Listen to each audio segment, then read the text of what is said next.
My message, I suppose my message is pretty much like any other nasheed artist, considering I'm one of the new kids on the block, is to love Allah and to be the best human being that you can.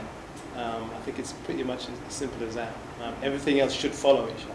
So, it seems like the nasheed scene in the UK has really taken off. Yeah. And so, do you find, are there lots of competitors out there? And I wouldn't call them competitors. We see, that's a good point, because the nasheed industry is so small at the moment. We all know each other, and I think it's wonderful that we're all friends. There is no competitive edge between us. There is no jealousy. If there is, I haven't seen it.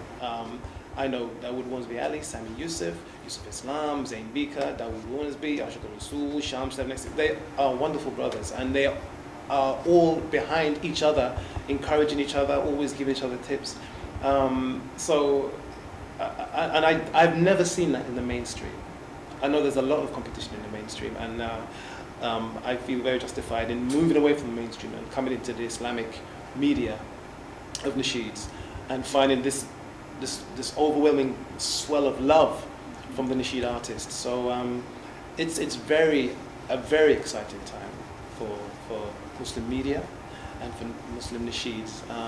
As I said, I encourage those who feel they have a talent to explore it. So you've been doing this for 2 years now.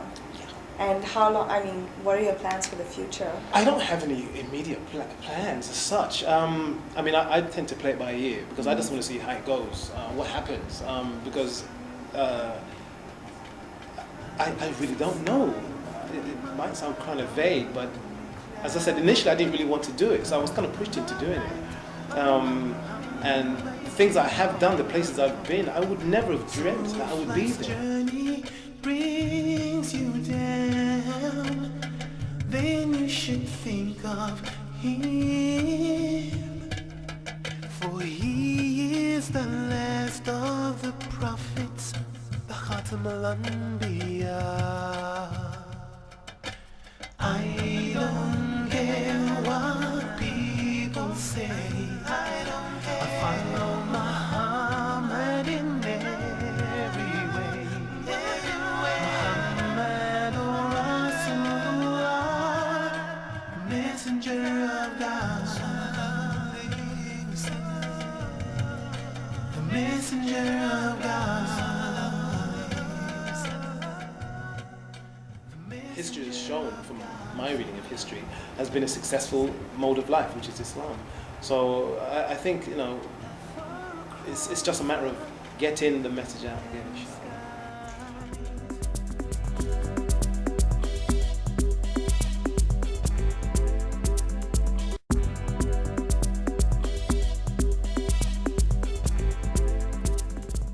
As a Muslim in England, as a man who is, as somebody, you belong to an identity now, which is, in the world after September 11th, people have started viewing it in a totally different way, the Muslim identity, that is, and Muslims in general.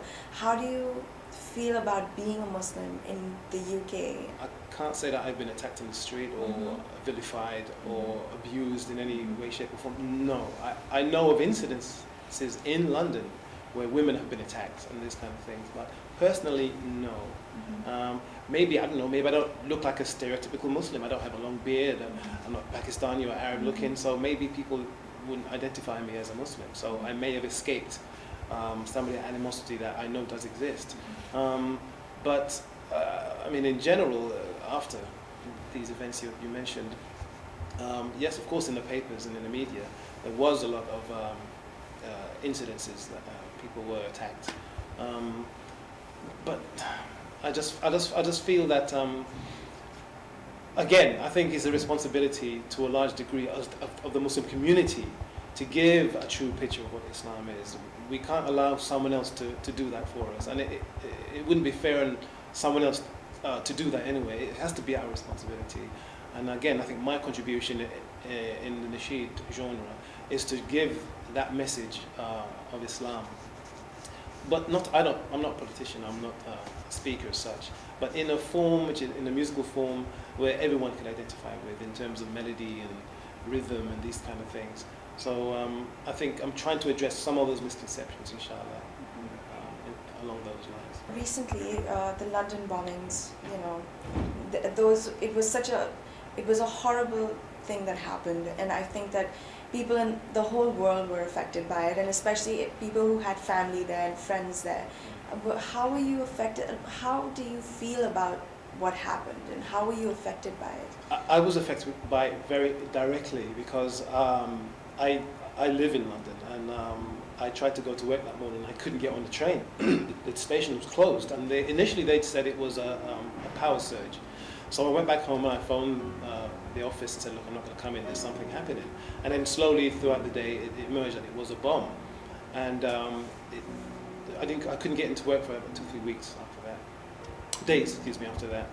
And everyone was very tense on the trains. And the second incident of the chappie being shot, the station that he was shot at, I go through that station every day. So it was very close to me, and as a matter of fact, I missed that event by an hour or so. And the first part of the 7/7 bombing, I missed that by an hour also. So I could have easily been caught in both of those events, showing you how real it is for us that, you know, we are as much a victim of this thing as anyone else. I have no idea come next week when I go to work if something's going to happen.